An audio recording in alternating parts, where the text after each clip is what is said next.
آپ نے یہ کیسے جان لیا کہ میں آپ سے ناراض ہوں؟ آپ سے خفا ہونے کا سوال ہی پیدا نہیں ہوتا۔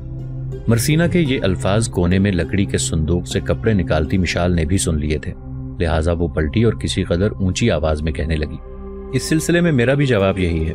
مشال کے ان الفاظ پر مرسینہ اور مجد الدین دونوں کھل کر ہنس دیے تھے۔ پھر مرسینہ علیحدہ ہوئی اور کہنے لگی، آپ مشال سے کپڑے لیں، لباس تبدیل کریں، پھر سب بیٹھ کر کھانا کھاتے ہیں۔ مجد الدین آگے بڑھا، مشال سے اس نے کپڑے لیے، کمرے کے ایک طرف جو پردہ لگا ہوا تھا اس میں جا کر اس نے لباس تبدیل کیا، پھر تینوں مطبخ سے ملحقہ کمرے میں آئے۔ وہاں گھر کے بقیہ افراد پہلے سے موجود تھے، وہ بھی ان کے درمیان بیٹھ گئے، پھر سب مل بیٹھ کر کھانا کھانے لگے تھے۔ اگلے روز سورج کے طلوع ہونے کے تھوڑی دیر بعد وہ سلطان کے ساتھ سنیترا کی طرف کوچ کر گئے تھے۔ سلطان نور الدین زنگی جب اپنے لشکر کے ساتھ سنیترا کے قریب پہنچا تو اس کے مخبروں نے اسے اطلاع دی کہ سنیترا کے صلیبیوں کی مدد کے لیے مختلف صلیبی شہروں سے خاصے بڑے لشکر بڑی تیزی سے دوڑتے چلے آ رہے ہیں۔ اپنے مخبروں سے ساری تفصیل جاننے کے بعد سلطان نور الدین زنگی نے فوراً اپنے لشکر کو 3 حصوں میں تقسیم کر دیا، ایک حصہ شیر کو، دوسرا حصہ اپنے پاس اور تیسرا حصہ مجد الدین کے حوالے کیا گیا۔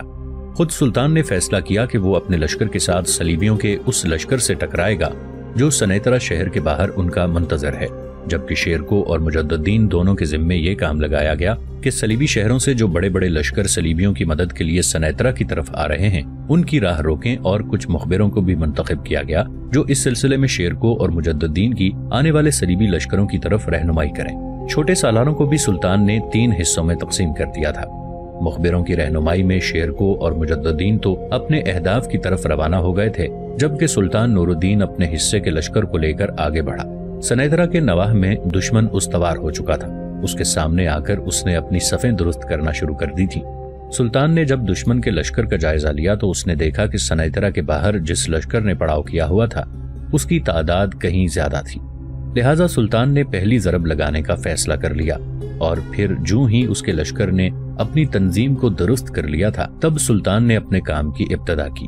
پھر وہ صلیبیوں پر حملہ آور ہوا، ایسے جیسے بے نام خواہشوں کی سرگوشیوں کی، وقت کی بے ثباتی کے قصوں اور اداس خشک راتوں کے نوحوں میں بے کراں وسعتوں کے عذاب گھس کر ایک انقلاب برپا کر دیتے ہیں، جیسے ذہن کے آفاق پر منڈلاتے کالے بادلوں، سکوت کے صحرا میں لرزاں خاموشیوں اور راتوں کی تیرگی کے اندھیروں کے اندر بھاپ اور تیل کے ہر سو پھیلتے غبار اور سنگریزوں کے طوفان اپنے سامنے آنے والی ہر شے کا نقشہ اس کا حلیہ بدل کر رکھ دیتے ہیں۔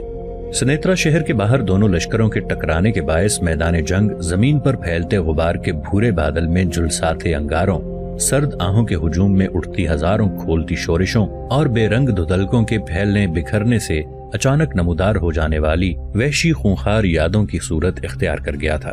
اپنے تیز حملوں میں سلطان نے لمحوں کے اندر صلیبی لشکر کے سارے دمخم اور کسبل نکالنے شروع کر دیے۔ بڑی تیزی سے ان کی حالت رات کے آنچل میں جنم لیتی دوریوں کے ہولناک عذابوں کی طرح بے بہرا نقش برآب اور سرد تہوں میں اترتی خوف بھری تاریکیوں سے ہی بری کر کے رکھتی تھی۔ آخر کار سنیترا شہر کے باہر صلیبیوں کو سلطان کے ہاتھوں بدترین شکست کا سامنا کرنا پڑا۔ وہ ہزیمت اٹھا کر بھاگے اور سنیترا شہر میں محصور ہو گئے۔ سلطان نے بڑی تندی اور سختی کے ساتھ سنیترا شہر کا محاصرہ کر لیا۔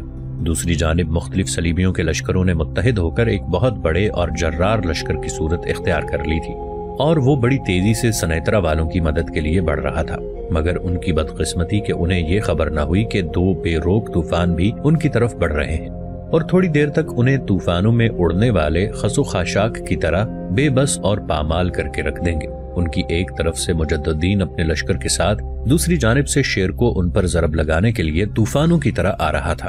وقت کی آنکھ نے دیکھا، سب سے پہلے مجد الدین ایک پہلو پر نمودار ہوا، اور وہ ان پر وقت کے سکون میں رات کے حشر سامانیاں کھڑی کرتی رجز کی ہواؤں، سوچوں کے بے انت اعتکاف میں کھوئی کھوئی خواب کے کرب کا شکار، گریزپا ساعتوں میں تیرگی کے عذاب، حسرتوں کے آتش گرے اور آتش و آہن کے سیل کی طرح ٹوٹ پڑا تھا۔ سنیترا کی طرف بڑھنے والے مختلف علاقوں کے صلیبی دنگ رہ گئے تھے۔ وہ امید بھی نہیں رکھتے تھے کہ مسلمانوں کا لشکر سنیترا سے دور ہی ان پر ضرب لگانے آ جائے گا۔ وہ تو یہ امید لگائے ہوئے تھے کہ سنیترا سے باہر سنیترا کے صلیبی اور مسلمانوں کے درمیان ہولناک جنگ ہوگی، اتنی دیر تک وہ پہنچ کر ضرب لگانے کے قابل ہو جائیں گے۔ لیکن یہاں تو ویرانوں میں ان کی حالت وقت کے اتھا سمندر میں، دردناک سموں اور اندھیری راتوں کے سناٹوں میں